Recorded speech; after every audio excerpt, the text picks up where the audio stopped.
Hello students, welcome to the economics class. Let's take a quick review as we have done in the earlier video the meaning of census and the meaning of sampling along with the merits and demerits. Now in this video we are going to start the discussion regarding the method of sampling. There are various methods to take the sample or to draw the sample from the population. How it can be possible? We have to be discuss the various method first. So here these there are in the following chart you can see easily. The first one is for the first one method is simple random sampling, and the second one is deliberate sampling. We can also call purposive sampling. Third one is stratified sampling. Fourth one is systematic sampling. Fifth one is quota sampling, and the last one is convenient sampling. In this video we are going to discuss each method of sampling along with the merits and demerits. So here let's begin. The first one is systematic random sampling, simple random sampling you can say. In this method, sampling in which each and every item of the universe, as you understood why we are called the population as an item, because in the statistical study we consider the population in terms of items, okay, or the object. So each and every item of the universe have equal chance of being selected in a sample under this method, random sampling. Random here it means suddenly, without intentionally, okay, without predetermined, without आपको बिना सोचे समझे आपने क्या किया, उसको select कर लिया. And each and every, for let's take an example. अगर मैं आपको इस एक एग्जांपल के थ्रू आपको समझाऊंगा तो ज़्यादा अच्छे से समझ में आएगा.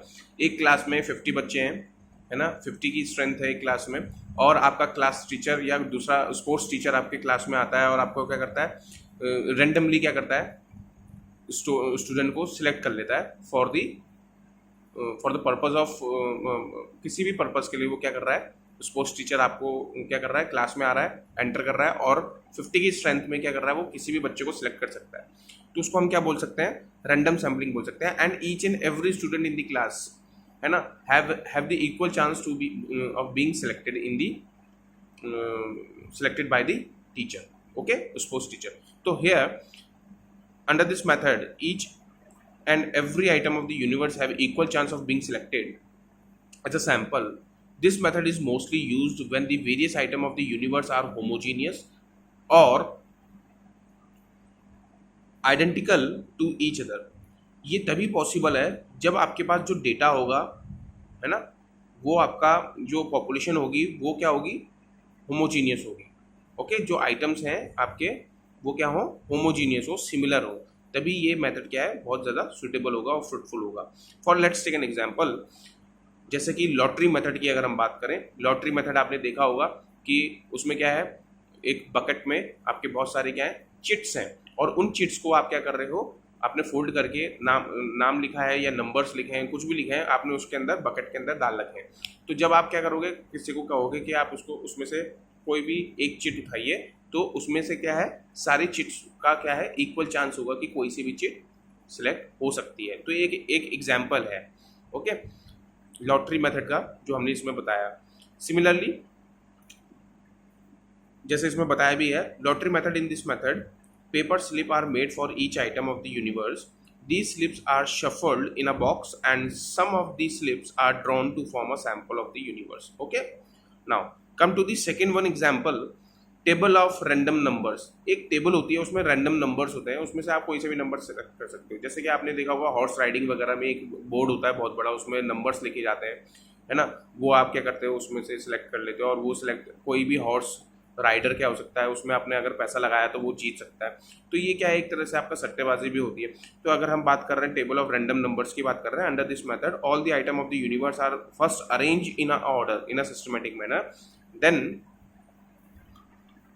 using the tippet table, the required number of items are selected are as are needed for a sample, तो हम उसमें से क्या कर लेते हैं, सिलेक्ट कर लेते हैं। तो ये क्या है आपके एक तरह से एग्जाम्पल है सिंपल रैंडम सैम्पलिंग का। Okay, now come to the merit of random sampling. Here this method is fully free from personal bias. आप क्या लिखेंगे, फ्री फ्रॉम पर्सनल बायस, मतलब कि यहाँ पर जो ये मेथड है वहाँ पर पर्सनल बायसनेस हो ही नहीं सकती है, क्योंकि वहाँ पर आप विदाउट इंटेंशनली सिलेक्ट कर रहे हो, आप सोच के नहीं गए हो कि मुझे ये ही सिलेक्ट करना है, ठीक है। तो यहाँ पर आपका कोई भेदभाव नहीं है, अपना कोई पर्सनल इंटरेस्ट नहीं रहेगा इन्वेस्टिगेटर का। Now second one, each and every item of the universe has equal chance of being selected is the second advantage of this method. And the third one is this is very simple and straightforward method। बहुत simple method है, बहुत popular method है, mostly इसको use किया जाता है। अब आ जाते हैं हम डीमेरिट्स में। अब इस मेथड के कुछ डीमेरिट्स भी हैं, जैसे कि हम आपको बता दें। The first one is this method does not be guarantee proportionately representation of different item of the universe. कोई गारंटी नहीं है कि वो क्या कर रहा है, आपको प्रोपोर्शनेटली डिफरेंट प्रेजेंटेशन करेगा, है ना। डिफरेंट आइटम्स जो हैं हमारे यूनिवर्स में वो प्रोपोर्शनेटली नहीं कर सकता है। तो यहाँ पर इसका रैंडम सैम्पलिंग का ये है। दूसरा है random sampling does not give weightage to the certain important item in the universe. तो यहाँ पर रैंडम सैम्पलिंग में ये भी है कि जो इंपॉर्टेंट आइटम्स होते हैं उसमें आप उसको वो वेटेज नहीं देता है, इंपॉर्टेंस नहीं देता है। Sometimes it skip it, okay, वो क्या हो जाता है, लेफ्ट हो जाता है या स्किप कर देता है। तो ये सारी चीज़ें क्या है इस मेथड में आपको देखने को मिलेगी, और ये क्या है इसकी डीमेरिट्स है। अब हम आ जाते हैं सेकंड मेथड में। This is the second method of sampling, purposive और द डेलिब्रेट सैम्पलिंग। डेलिब्रेट और पर्पोजिव का मतलब हम आपको बता दें। डेलिब्रेट हियर इट मीन्स जानबूझकर या सोच समझकर, है ना। पहले से ही आप क्या कर रहे हो, प्री डिटरमाइंड पर्पस, मतलब हम बोलते हैं पहले से ही सोच के आए हैं डेलिब्रेटली। अगर आपने किसी को पिंच किया है तो डेलिब्रेटली पिंच किया है आपने, है ना। तो ये हमने बोला। फॉर एग्जांपल अब यहाँ पर बोलेंगे, जैसे हमने टीचर आया, जैसे हम एग्जांपल ले लेते हैं 50 क्लास, एक क्लास में 50 स्टूडेंट्स हैं और आपका स्पोर्ट्स टीचर आया, और स्पोर्ट्स टीचर ने पहले से ही आइडेंटिफाई कर रखा था कि स्पोर्ट्स में कौन कौन से बच्चे अच्छे हैं। प्री डिटरमाइंड पर्पसली उसने क्या किया, डेलिब्रेटली उन्हीं बच्चों का नाम लिया और उनको सिलेक्ट किया। तो ये डेलिब्रेट सैम्पलिंग हो जाता है। तो deliberate sampling is the method in which the investigator himself make the choice of the sample item which in his opinion are the best representative of the universe। तो वो investigator क्या करेगा, उन्हीं samples को चूज करेगा जो उसके study के लिए बहुत ज़्यादा अच्छे हैं या बेस्ट हैं, और या फिर वो आइटम्स क्या कर रहे हैं, रिप्रेजेंट कर रहे हैं पूरे होल यूनिवर्स को। This method of sampling is specifically suitable when some of the items in the universe are of special significance and ought to be included in a sample। ought means should। ought का मतलब यहाँ पर क्या हो, should be included in a sample, और उनको हमें sample में इंक्लूड करना चाहिए। वो कौन जरूरी समझता है, इन्वेस्टिगेटर जरूरी समझता है, तो इसीलिए वो डेलिब्रेट सैम्पलिंग हुआ। Okay, now come to the merits of this method. This method is flexible to allow the inclusion of those items in the sample which are of special significance। आप sample में उन्हीं items को include करोगे जो आपके study के लिए बहुत इंपॉर्टेंट है। दूसरा आ जाता है selection of the item can be deliberately tuned to the purpose of study. आप क्या करते हो, आइटम्स को डेलिबरेटली सिलेक्ट करते हो अपनी स्टडी के लिए, तो ये आपके लिए क्या है, एक एडवांटेज है ना। आपको ज़्यादा सोचना नहीं पड़ता है, आपको पता है कि आपकी स्टडी के लिए कौन सी चीज़ें क्या इंपॉर्टेंट है, आप उसी को सिलेक्ट करते हो।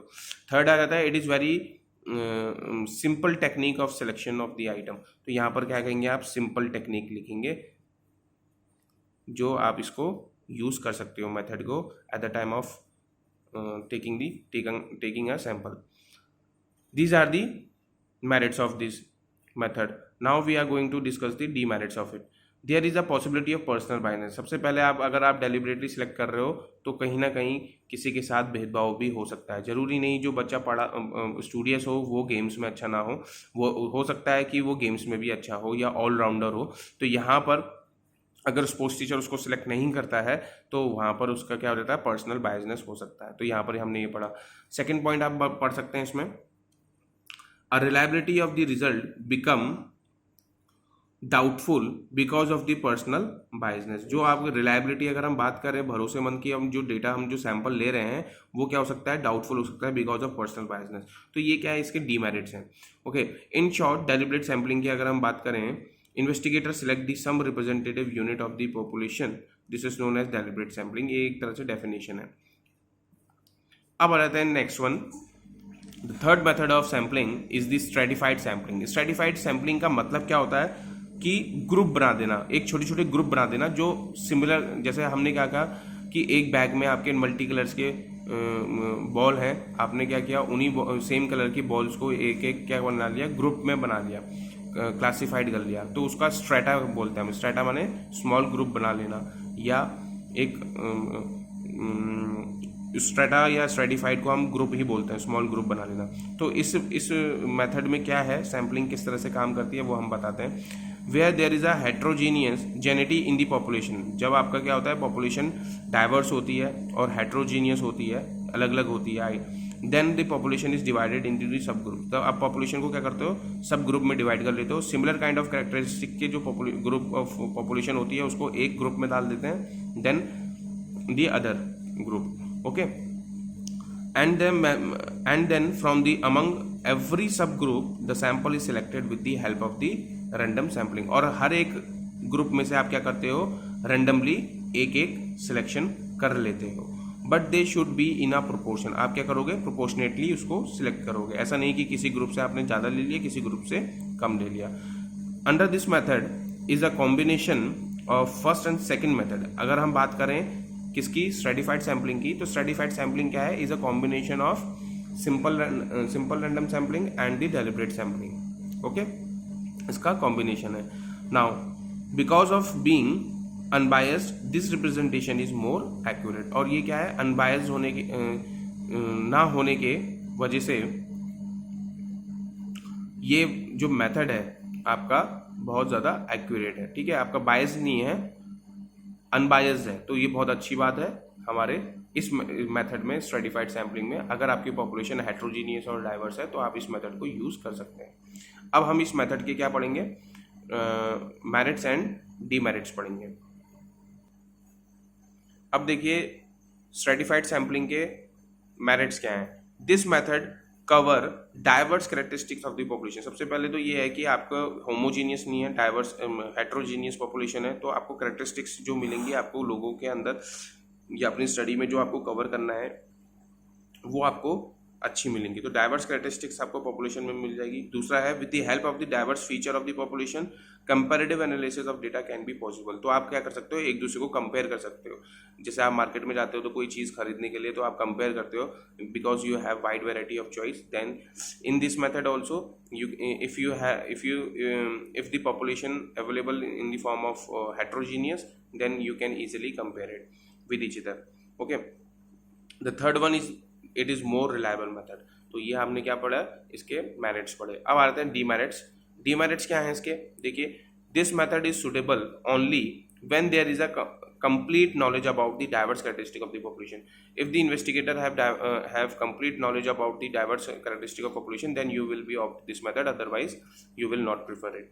Second one, there is a possibility of biasness at the time of classification of population। तो कभी कभी इन्वेस्टिगेटर क्या हो सकता है, बायस भी हो सकता है जब वो पॉपुलेशन को क्या कर रहा हो, क्लासिफाइड कर रहा हो, किसमें, हेट्रोजीनियस से होमोजीनियस में। स्मॉल स्मॉल ग्रुप क्या कर रहा है, वो स्ट्रेटा बना रहा है, ग्रुप बना रहा है, और उसी ग्रुप में से वो क्या करेगा, डेलिबरेटली क्या करेगा, सैंपल सिलेक्ट करेगा। तो on that time investigator may be biased. Now the third one is when the size of population is already small then it become very difficult to divide it into the smaller strata. जब आपका population ही क्या है, कम है, the size of population is very small, then in this case you can not be able to divide the whole population into the subgroup, or you can't be able to draw the item or the select the sample as a sample. So these are the limitation of this method. Now come to the fourth sampling, that is called systematic sampling। देखिए अभी तक हम तीन पढ़ चुके हैं। पहला पढ़ा हमने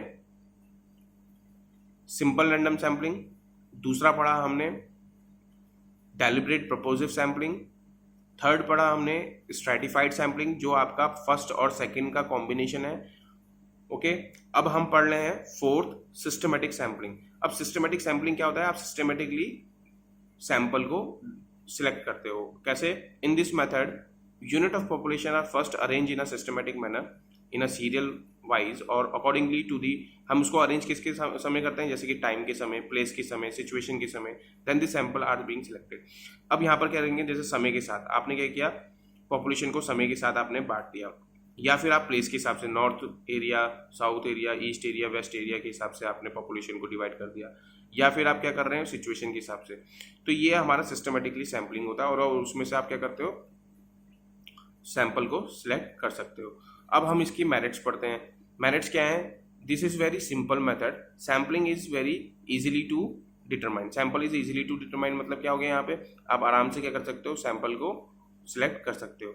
दूसरा है there is a hardly any possibility of personal biasness. इसमें भी आपका क्या है? बायसनेस नहीं हो सकता, क्योंकि सारी चीजें क्या है? अरेंज एंड सिस्टमेटिकली है, and you are investigator processing the process whole thing in a systematic manner. These are the two merits of this method. Now we are going to discuss demerit of this method. Demerits में क्या रहता है? पहला point आता है आपका, every item in the population does not get equal chance of being selected because only the first item is selected on the basis of random sampling. तो हमने कहा कि जो पॉपुलेशन है आपकी, उसमें आपको हर एक आइटम का सिलेक्ट होना चांसेस नहीं हो पाते हैं। क्यों? क्योंकि जो पहले आता है वो पहले सिलेक्ट हो जाता है रैंडम सैम्पलिंग के अकॉर्डिंग। तो यहाँ पर इसकी डिसएडवांटेज है।